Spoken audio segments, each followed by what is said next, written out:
Pensioners of Bracknell-based Hewlett-Packard met with MPs today because they feel their former employer has left them out of pocket. They say a loophole in the pensions law means their annual pension payments aren't increased in line with inflation. Joe Campbell joined some of them who've been affected as they took their campaign to Westminster. Good to see you. Good to see you. James and Julian have fond memories of their days working for Digital in Reading back in the 1990s. Those were the good old days.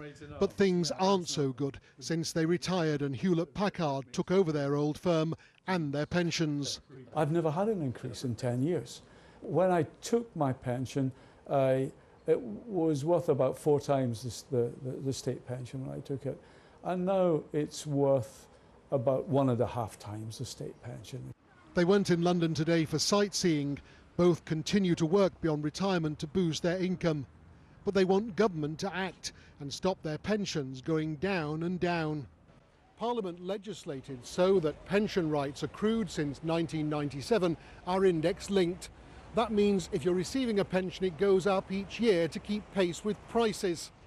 But there's no such protection for rights accrued before 1997.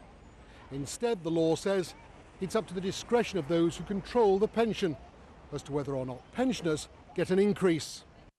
Some warn Hewlett-Packard increasing payouts for older pensioners could impact the entire scheme. It's possible that in that way more people would actually lose out. So I think it's not just about morality. To some degree it is about cost and about saving the whole scheme in any way you can.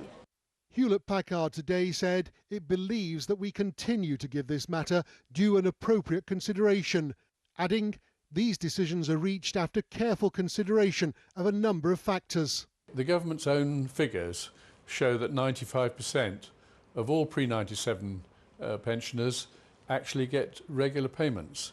So the number that don't, of which HP is part, is only about 5%, and a significant portion of that 95% are wealthy, large companies that frankly ought to know better.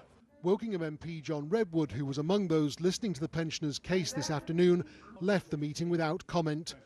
More important will be what the government says in response. Joe Campbell, BBC South Today, Westminster. In 2006, Emma Kent won